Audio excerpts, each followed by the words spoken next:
What's up guys, welcome to another discussion video for Honkai Star Rail. I guess it is the best time as any to make this video as we are approaching the end of version 2.6 update and entering version 2.7 update. During my spare time, I have been enjoying playing the new Simulated Universe update quite a bit. I'm having a lot of fun with the Simulated Universe update, but I was kinda curious on what people think about this particular Simulated Universe update. And I tried to look around online and found some mixed review. So I decided to play some more, and after playing with it for a while, I can see why for the players this can be quite divisive. Divisive? Either love or hate them. So for this video, I'm going to try to identify why it can be fun for some, like for me for example, while it can be so boring and disappointing for others. But of course, to make this complete, do leave your opinion about the latest Simulated Universe in the comment section, and perhaps we can add some unique perspective and insight to the analysis. Because I want to build a community that helps spreading critical thinking, even by just tiny bit through video games. And of course, have fun, right? By the way, if you love some Honkai Star Rail or even video game discussion content, do subscribe and leave a like on the video to spread the awareness about video game design as consumers. And at the same time, it will help me a lot in keep making more content like this, and hopefully more people will be able to join us in learning more about video game design.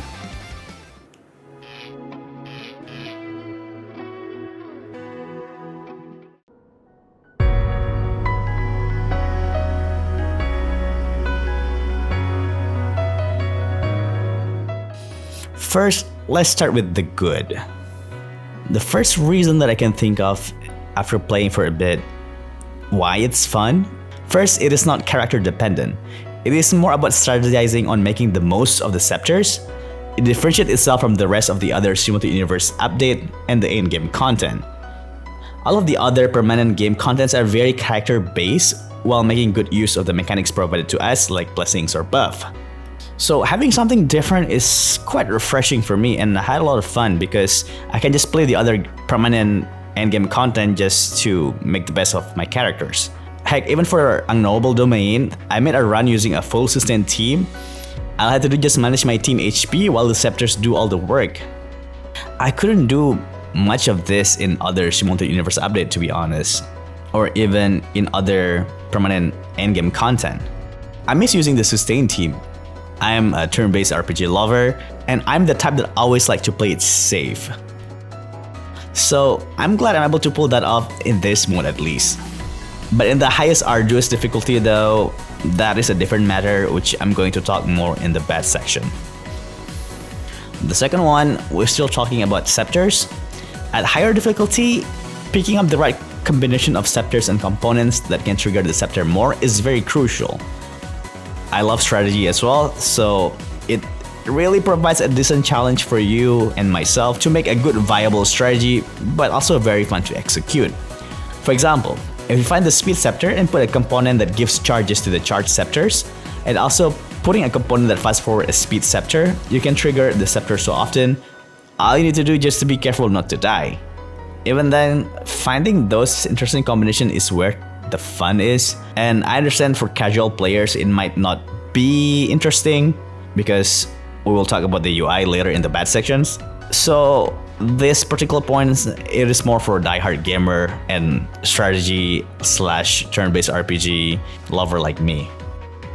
Once again, this allows me to play my favorite turn-based team, the stall team, by selecting the right scepters and slotting the right components. So I'm quite happy with this.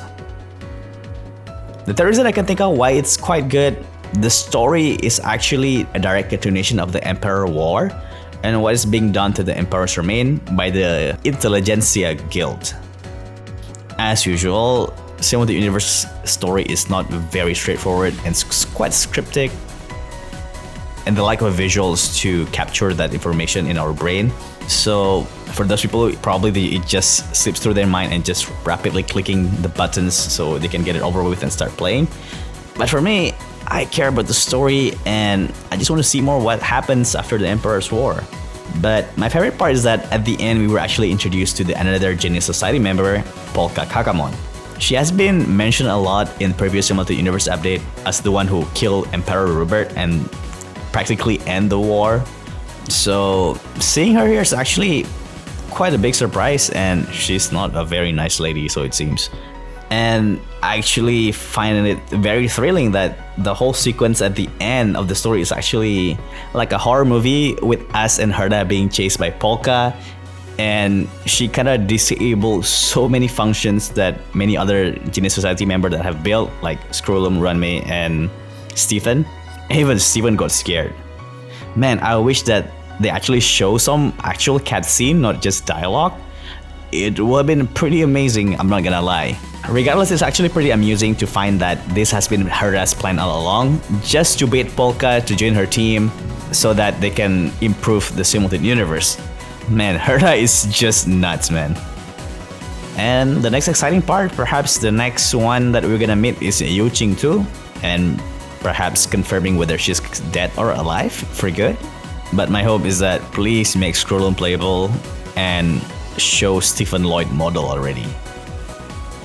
Okay, for number 4, actually another improvement that I found it quite good is the incentive for the conundrum difficulty. This is an improvement from the Divergent Universe conundrum, where they only make things harder, while it doesn't provide any rewards or incentives for the player when actually tackling the harder challenge. Because in Unknowable Domain, not only the enemies are getting buff, but we also too.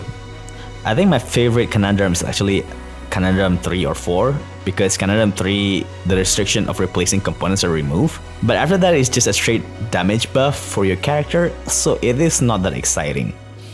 I wish that we actually have more substantial in-game rewards, like a more artifact dust upgrade by clearing it, maybe even the experience scroll, especially when you do the hidden domain that deals with waves of bosses. That one, I don't see much reason to do it because there's no reward to gain, honestly speaking, except just the points that we use to upgrade the Unknowable Domain buffs. But once it's done, there's not much point to re-tackling that challenge. I think the last point why it is good, this update is actually taken from the Galactic Beast Battler event to a certain extent. I really love the Galactic Beast Battler event since it is a game filled with spectacles of nice effects and really big damage numbers. The planning of the picking up weapons that suits the challenge and your team, and the picking up the right accessories to boost your weapon and seeing them obliterating enemies is such a good boost of dopamine. It's like playing Vampire Survivor. I'm glad the concept of this simulated universe was taken from that. Glad my feedback I put in the survey was taken into consideration. So this means that future combat event might come to another simulated universe update, or even being made into a new system entirely, like how the trash can event ended up being the template for Remembrance Path. So we need to keep a look out for any of future combat events. So for a quick summary, why the Unknowable Domain is pretty fun, because first thing first, it is not character dependent. Secondly, it allows for players that wants to do more than just dealing damage with your characters, but also involving a good strategy and making synergies of the right components and scepters. For nerdy player like me, it is a very fun mode. And the story was pretty good as well. There's improvement for the conundrum system. And lastly, we might have another version of one of the best combat event in the Galactic Beast Battler. And most importantly, we're seeing some big damage. It is always fun to see, no?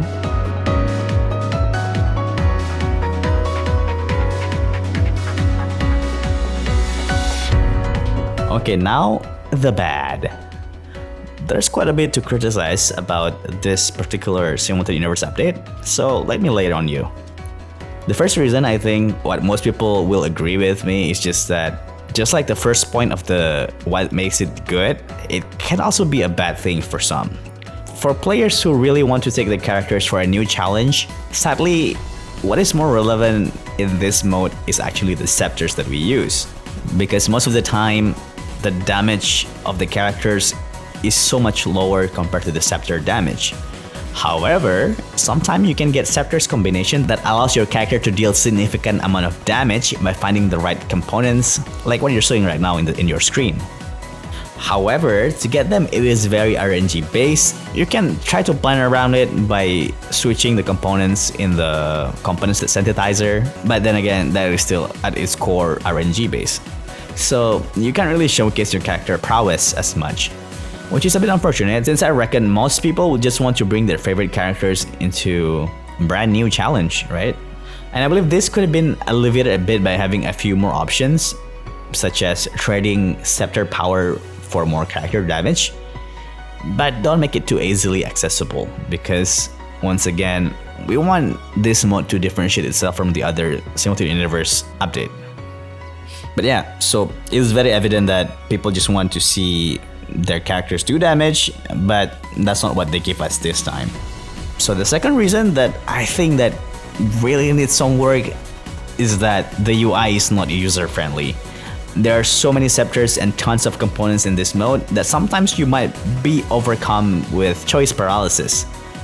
And their design is so hard to distinguish from each other, and there are plenty of text that covers a very specific condition, so it can be difficult to digest by casual players. Most people just wanted the TLDR, right? Even for me, who like this kind of nerdy elements of video games, takes many runs to get used to the UI of this mode. And to make a comparison, this is very different from Galactic-based Brawler, honestly. The design of the weapons and accessories are so distinct that you just need to get them a couple of times, and then you already get used to it. I understand that the developers want to add as many customization as possible, but this can cause some problems because there are so many components you can choose. But the good thing is that this is somewhat alleviated with the auto slot function. It does sometimes not give the best components if you want to min-maxing stuff, but overall it's still good enough for us to complete the challenge. So developers, if you're hearing this, please make the UI a bit more digestible for us. Seeing all of these icons hurts my eyes because they look quite similar to each other, some of them. And my third criticism will be the Berserk mechanic sucks. Especially at the very high difficulty, if you're not lucky enough with the scepters and components that have good synergy with each other, while also you're not using the meta team like Firefly Super Break or Facio Full-Up Attack, you most likely will be running out of cycles relatively quick, and the enemy will enter the Berserk mode and start to deal so much damage to you to the point that they can one-shot the characters. At arduous difficulty 6, I was forced to bring 2 sustains, a shielder and a healer so that I don't take any risk of losing my whole run. Because they're so tanky and also they deal so much damage, man. At higher difficulty run, your choice of teams becomes limited, and that truly defeats the whole purpose of Simultaneous Universe, which it is supposed to be a mode that you can bring any team that you like as long as you match it with the correct blessings / components in this case. In the extra domain on the arduous difficulty 6, there's no hope for me to actually win as someone that doesn't spend that much money in the game. Because when I reach Hule just one-shot my units. Because the moment I reach him, I run out of cycles in the extra cycles and he's just gonna enter Berserk mode. All the mobs is just gonna kill all my teams even though I bring 2 sustains. But I had so much fun playing a whole sustain team in arduous difficulty 4 as I focus on managing my team health more while letting the scepters do their jobs. But if I try to do this in difficulty 5 and above with Berserk mechanics on top of enemies having tons of HP and attack, it becomes almost like a chore and the enemies keeps getting stronger every cycle. My sustain team just cannot keep up with it. The shield will be gone in one attack and I cannot out-heal the damage. So yeah, at the highest difficulty, it is not fun to have a Berserk mechanics, or even in any game mode. I'm a big hater of these mechanics. So I'm planning to make a video talking about putting timer in turn-based RPG game from game design perspective, and I kinda want to talk about why I dislike it so much in another video, so subscribe guys. And then the next criticisms, currently we only have 4 playstyles. What's this? With the scepters only focusing on ultimate, full up, dot, and break. What about basic attack team? What about defensive team or my sustain team? With the 4 teams that we currently have, with some scepters and components, the game still allows us to deal tons of damage with our character, but basic attack team hits like a wet noodle. I tried using Danheng Il, and he doesn't do any damage, in higher difficulty that is. Defensive team also doesn't have sub-tiers that boost shield, healing effectiveness, or simply defense and HP buffs. My first gacha game was FGO, and that game allows me to play sustain team, which is my favorite, once again, because I want to play it safe, man. So moving forward, they ought to consider this kind of team as well if they want to make an expansion of the Unknowable Domain, or even make any new expansion. Please do consider these other teams. And my last criticism is a bit minor. For most people, they don't care about this, but for me, I think that the story is a bit more linear this time, since we just need to keep progressing through the stage, which is different from Swarm Disaster and Gold in Gears, at which you need to achieve specific objective for it. Might have been a bit easier for casual players, but for gamers that likes to earn their reward, it's not necessarily a good thing, so it is just a minor gripes for me. And on top of that, I think the lore is a bit difficult to put together for most people, so I think they should work a bit more on that by adding a few more illustrations, for example, like what they do with the main story. That way, we can have better visualization that will help us grasp the lore a bit better.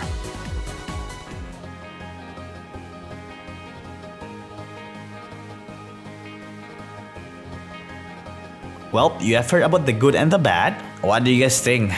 Tell me your overall impression about the Simultaneous Universe Unknowable Domain. My personal take though, I really enjoy this update and I'm very glad that they released this update.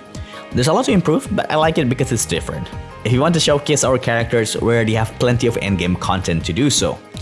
Pure Fiction, Apocalyptic Shadow, and Memory of Chaos, and the other Simultaneous Universe update. I'm someone who value gameplay first, then character second.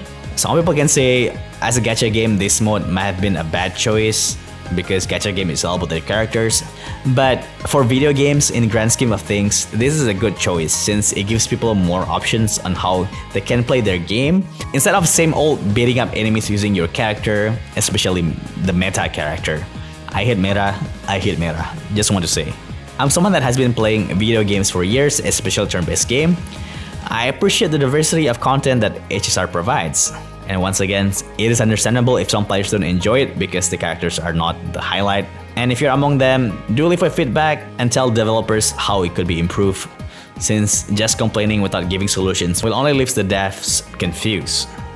Anyway, that's all I want to discuss for this topic. Sorry, it ended up becoming quite long. If you have any interesting insights or reviews regarding the new Simultaneous Universe, do let everyone know in the comment section. And let's strive to improve ourselves every day, even in video games. Until the next video, stay sharp, gamers. Oh, and don't forget to like and subscribe!